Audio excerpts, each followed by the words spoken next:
క్రీస్తునందు ప్రియులారా, మీకు శుభములు వందనములు తెలియజేస్తున్నాను. అనుదిన ధ్యానమునకు స్వాగతం. ఆదికాండము 14వ అధ్యాయం ఈ దిన మన ధ్యానాంశంగా ఉన్నది. ఈ అధ్యాయంలోని 14వ వచనాన్ని మనం చూద్దాం. అబ్రాము తన తమ్ముడు చెరపట్టబడినని విని తన ఇంట పుట్టి అలవరచబడిన 310 మండుగురిని వెంట పెట్టుకొని దాను మట్టుకు ఆ రాజులను తరిమెను. ఒక చక్కటి ఆధ్యాత్మికమైనటువంటి పాఠాన్ని మనం నేర్చుకుందాం. ముందు అధ్యాయంలో లోతుకు అబ్రహాముకు మధ్యలో జరిగినటువంటి కొంత జగడం ద్వారా వారు కలిసి నివసించలేనంతగా ఆ కలహాలు ఉన్నాయి కనుక ఒకరిని విడిచి ఒకరు వెళ్ళిపోయినట్టుగా మనం చూస్తున్నాం. అయితే ఇక్కడ ఆ కొంతకాలం గడిచిన తర్వాత సొదొమ గొమొర్రాలో నివసిస్తున్నటువంటి లోతు, తన కుటుంబము, అతని ఆస్తిపాస్తులు, ఆ సొదొమ గొమొర్రా మీదకి యుద్ధానికి వచ్చినటువంటి రాజులు ఆ రాజులను తరిమి సొదొమ గొమొర్రాలో ఉన్న ఆస్తిపాస్తులను, మనుషులను దాసులుగా చెరకు తీసుకెళ్తున్నప్పుడు తప్పించుకున్న ఒకడొచ్చి అబ్రాముతో విషయాన్ని చెబుతున్నాడు. లోతు తన కుటుంబ సభ్యులతో చెరకు కొనిపోబడ్డాడు అని. ఎప్పుడైతే అబ్రాము ఇది విన్నాడో, బాగా జాగ్రత్తగా వినండి, మనుషుల యొక్క నేచర్ ఎలాగుంటుంది, దేవుని పిల్లల యొక్క ఆ మనస్సు లేదా ప్రవర్తన ఎలా, దీన్ని బట్టి మనకు అర్థమవుతుంది ఎవరు దేవుని పిల్లలో, ఎవరు దేవుని పిల్లలాగా నటిస్తున్నారో. వాస్తవానికి క్రీస్తు యొక్క శరీరం అనబడిన సంఘములో మనం అందరము అవయవాలుగా ఉన్నప్పుడు విశ్వాసులైన సేవకులైన తోటి విశ్వాసి కానీ తోటి సేవకుడు కానీ త్రొట్టిల్లాడు, పడిపోయాడు, ఆపద కలిగింది, నష్టపోయాడని తెలిసినప్పుడు స్పందించే విధానం చాలా ప్రాముఖ్యమైంది. చాలా వరకు ఈ లోకంలో మనం చూస్తాం ఒక అవహేళన. ఎందుకంటే ఎక్కువగా మనకు లోకంలో యోబు స్నేహితులే కనపడతారు.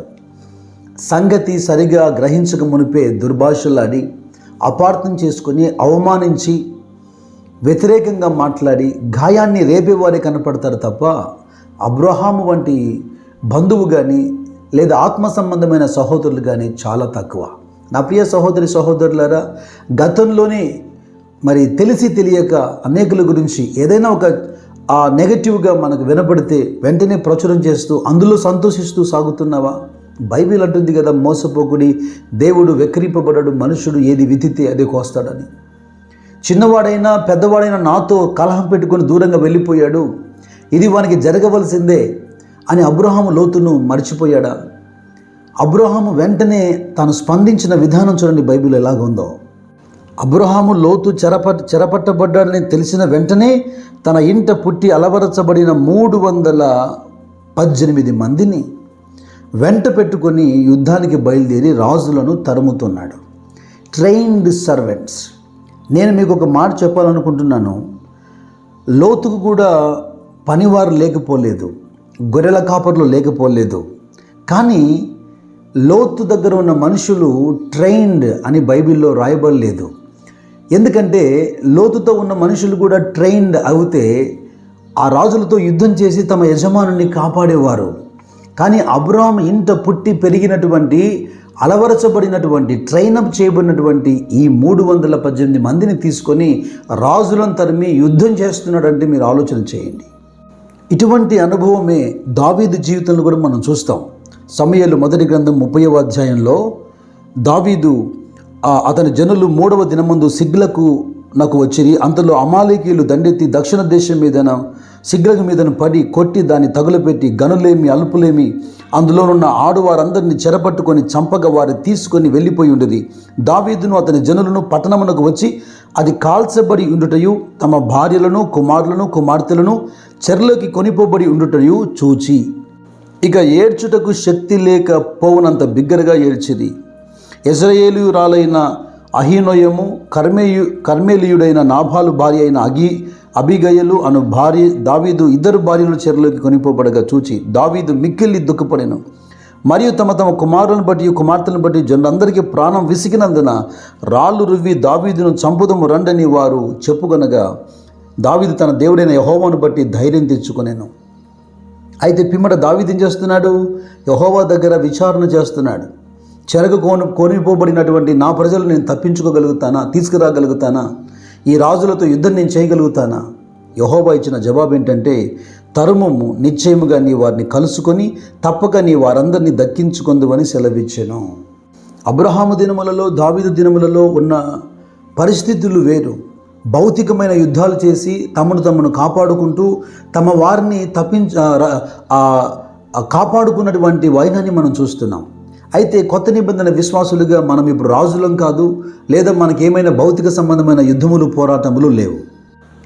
అయినను అంచు దినములైన అపాయకరమైనటువంటి కాలములైన ఈ దినములలో విశ్వాస జీవితంలో, పరిశుద్ధతలో మనల్ని మనం కాపాడుకుంటూ మనల్ని వెంబడిస్తున్న లేదా సంఘములో కొనసాగుతున్నటువంటి విశ్వాసులు అందరినీ కాపాడుకునే ఒక ఆత్మ సంబంధమైనటువంటి ట్రైనప్ మనకు ఖచ్చితంగా అవసరమైంది.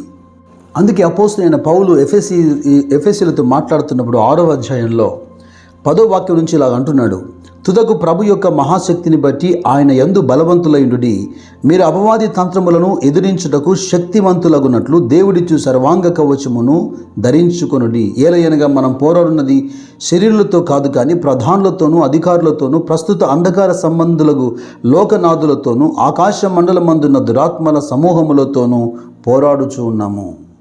భౌతికమైన, శరీర సంబంధమైన, ఎదుటి మనుషులతో, పొరుగింటి వానితో కలుగుతున్నటువంటి జగడాలు లెక్కకే లేదు. పౌలు అంటున్నాడు, మనం పోరాడుతున్నది మనుషులతో పోరాడడం లేదు, ప్రస్తుత అంధకార సంబంధమగు లోకనాథులతో లేదా ఆకాశ మండలమందున్న దురాత్మల సమూహములతో మనం పోరాడుతున్నాం. ఇంత గొప్ప ఇన్విజిబుల్ వార్స్ మన జీవితంలో మనకు జరుగుతున్నాయి కనుక ఎంతటి మెలకువతనం మనకు అవసరం. కొరింథీయులతో మాట్లాడుతున్నప్పుడు 2వ పత్రిక 10వ అధ్యాయం 4వ వచనంలో పౌలు అందుకే అంటాడు, మా యుద్ధోపకరణములు శరీర సంబంధమైనవి కావు, కానీ దేవుని ఎదుట దుర్గములను పరద్రోయజాలినంత బలము గలవై ఉన్నవి. దేవునికి స్తోత్రం, హల్లెలూయా. అపోస్తుల కాలములలో సంఘమునకు, అపోస్తుల సువార్తీకరణోద్యమానికి ఆటంకంగా రాజులు, ప్రధానులు, అధికారులు, గవర్నర్లు చెరసాల్లో వేయటం లేదా శిక్షించటం, పట్టణమే వారి మీదకి వ్యతిరేకంగా లేపటం, ఇటువంటి భయంకరమైన పరిస్థితుల మధ్యలో వారు ఉపయోగించిన ఆయుధాలు ఏంటి? వారు కూడి ఏకముగా ప్రార్థించినప్పుడు ఎటువంటి అద్భుతాలు వాళ్ళు చూశారు.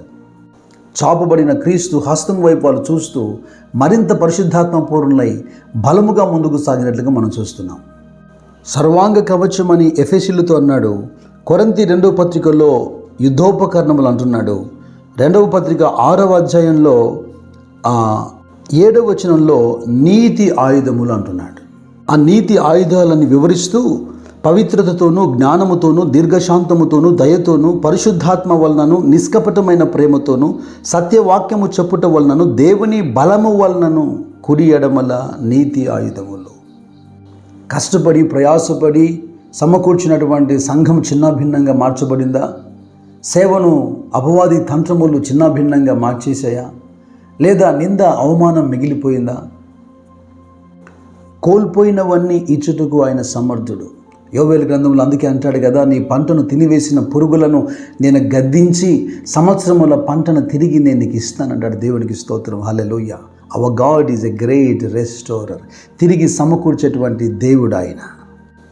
చూడండి, రక్షణ అనే శిరస్త్రాణము, వాక్యం అనే ఖడ్గము మాత్రమే కాదు, కానీ తెస్సలోనిక మొదటి పత్రిక 5వ అధ్యాయం 8వ వచనంలో మనము పగటి వారమై ఉన్నాము గనుక మత్తులమై ఉండక విశ్వాస ప్రేమలను కవచము, రక్షణ నిరీక్షణయను శిరస్త్రాణము ధరించుకుందాము. విశ్వాసము, ప్రేమ అనేది మనకేదో చాలా సింపుల్గా అనిపిస్తుంది, కానీ అది ఆత్మ సంబంధమైన ఒక ఆయుధం. అపవాది దుర్గములను పడద్రోయడానికి ఎటువంటి దుర్గములనైనా పడద్రోయజాలినంత బలమైనటువంటి ఆత్మ సంబంధమైన ఆయుధాల్లో ఇది కూడా ఒకటి. ప్రేమ, విశ్వాసం. కేవలం ఎదురవుతున్నటువంటి చిన్న చిన్న సమస్యలు, శోధనలు మాత్రమే కాదు, లోకమంతటిని మనం జయించగలుగుతామని యోహాను భక్తుడు మొదటి పత్రికలో 5వ అధ్యాయంలో చాలా స్పష్టంగా 4వ వచనంలో అంటున్నాడు. యోహాను మొదటి పత్రిక 5:4లో దేవుని మూలముగా పుట్టిన వారందరూ లోకమును జయించుదురు. హల్లెలూయా. లోకమును జయించిన విజయము మన విశ్వాసమే. దేవుని మూలముగా పుట్టిన వారందరూ లోకాన్ని జయిస్తారట. ఆ లోకాన్ని జయించడానికి మనం ఉపయోగిస్తున్నటువంటిది, ఆ విజయానికి వెనుకున్న రహస్యం ఏంటంటే విశ్వాసమే. శత్రువు బలం అంతటి మీద ఆయన సంఘానికి అధికారం ఇచ్చాడు.